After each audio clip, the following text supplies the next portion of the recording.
सुप्रभात मेरे प्रिय विद्यार्थियों, आप सभी का हार्दिक स्वागत है कक्षा 7वीं के ई लर्निंग हिंदी के वसंत के कक्षा में। तो स्टूडेंट्स, हम लोग चिड़िया की बच्ची नामक पाठ को वसंत में पढ़ रहे थे। अब तक हम लोगों ने जो पढ़ा उसमें आपने देखा कि ये जो चिड़िया की बच्ची है, ये बेचारी ये क्लास डिफरेंस, पैसे, फिर ऐशो आराम, इन सब बातों से पूरी तरह से अनभिज्ञ है। उसको इन सब बातों की कोई जानकारी ही नहीं है। और ये जो सेठ है, ये सेठ तो बस उसको बार बार इन्हीं सबका प्रलोभन दे रहा है। सेठ माधव दास जो है वो बार बार उसको ये जताने की कोशिश कर रहा है कि तुम्हारे माँ के वहाँ पर क्या है, वहाँ तो केवल कष्ट है। यदि सुख कहीं है तो वो मेरे पास है। तुम मेरे पास रह जाओ तो तुम्हें सुख की कोई कमी नहीं होगी, तुम बहुत हैप्पीली रह पाओगी। तुमको सोने की कटोरी में पानी तक परोसा जाए, और तुम क्या चाहती हो? इससे बड़ा कुछ हो सकता है क्या? मतलब तुम्हारा पिंजरा सोने का, कटोरी सोने की।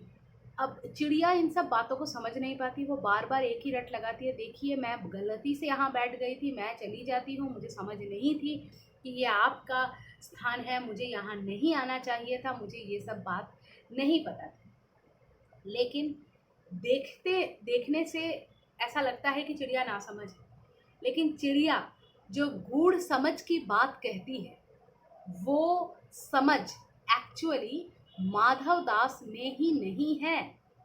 क्योंकि माधव दास ये जानता ही नहीं है कि लाइफ में फैमिली का प्यार, रिश्तों का बंधन, ये इन सब सोने चांदी से कई बढ़कर है। इनफैक्ट सोने चांदी से तो इन सब चीज़ों की तुलना भी नहीं की जा सकती है। एंड मोर ओवर, जब आप स्वतंत्रता के साथ परतंत्रता का कंपैरिजन करते हैं तो आप ये पाएंगे कि कहाँ स्वतंत्र जीवन और कहाँ परतंत्रता में ऐशो आराम। अरे जेल में सलाखों के बीच कौन रहकर सुख भोगना चाहेगा? इससे तो अपने मन मर्जी की जिंदगी जो आपको इसमें रह के प्राप्त होती है, स्वतंत्र रह के प्राप्त होती है, उसमें थोड़ा कम ज़्यादा खाना अगर मिलता भी है तो हम लोग कॉम्प्रोमाइज़ कर सकते हैं। लेकिन जेल में रहना भला किसको पसंद हो?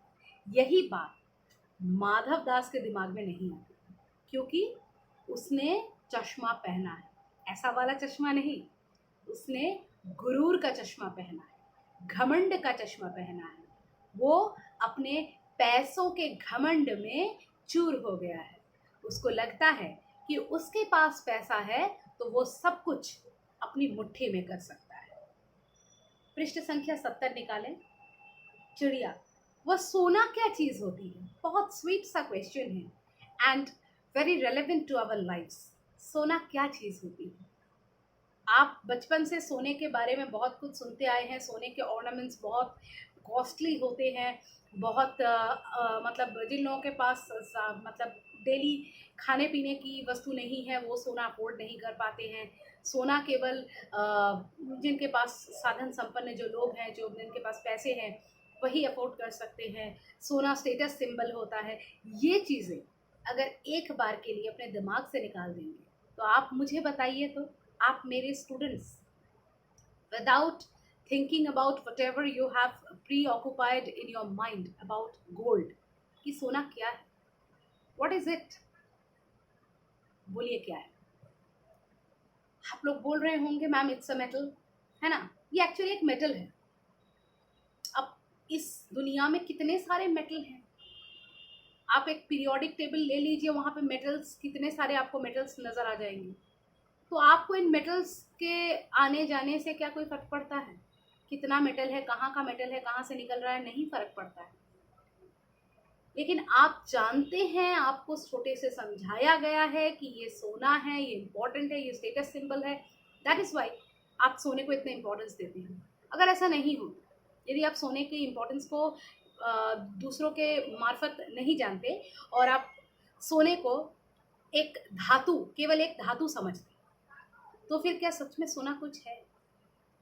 मैं इतनी सारी बातें, आप सोच रहे होंगे एक छोटा सा सेंटेंस लिखा है, मैडम इसके पीछे इतना टाइम क्यों दे रही हैं।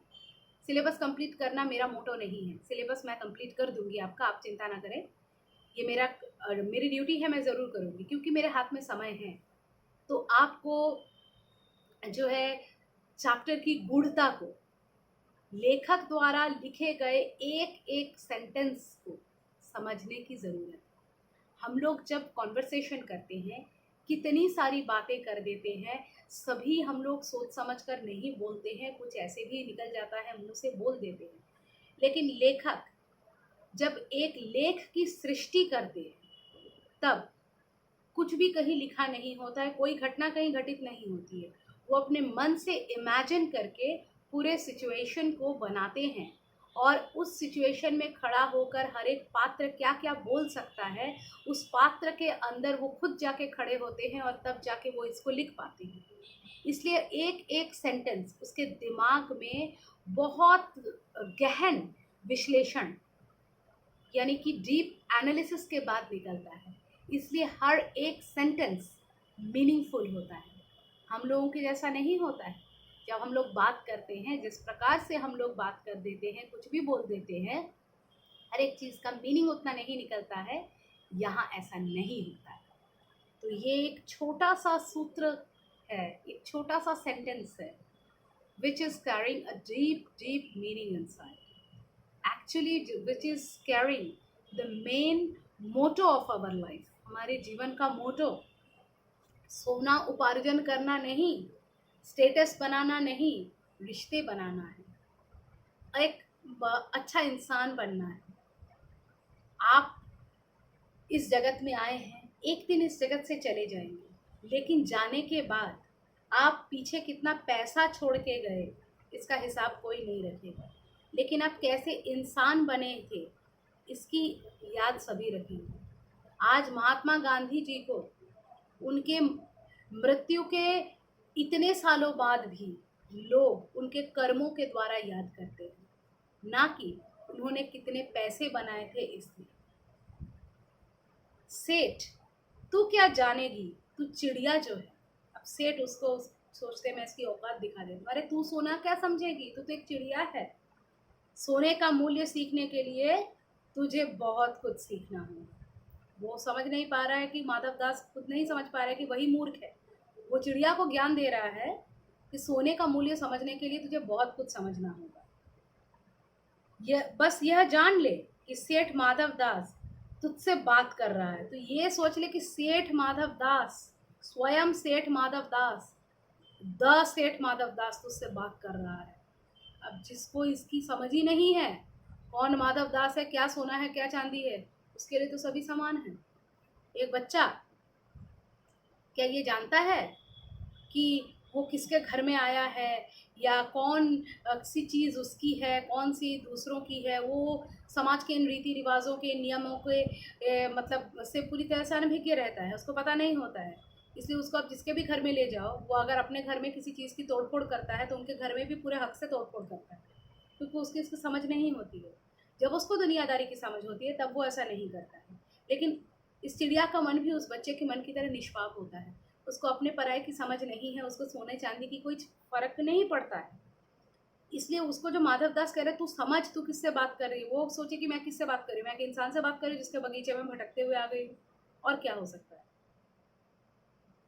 जिससे मैं बात कर लेता हूँ उसकी किस्मत खुल जाती है। वो आगे कहता है, भाई अगर मैं किसी से बात कर लेता हूँ तो उसकी तो किस्मत खुल जाती है। तू तो किस्मत वाली है कि मैंने तुझसे बात किया, तुझ जैसी एक चिड़िया से मैंने बात की। तू क्या जाने मैं क्या चीज़। पूरी तरह से अहंग भावना हर एक सेंटेंस में लेखक ने कूट कूट कर डाली। और यकीन जानिए स्टूडेंट्स, ऐसे लोग हमारे इस समाज में वर्तमान हैं और उनको एक ना एक दिन उनका अहंकार चूर होता है और सच्चाई का आईना देखना पड़ता है। तो पढ़ते रहिए, फिर मिलते हैं। धन्यवाद।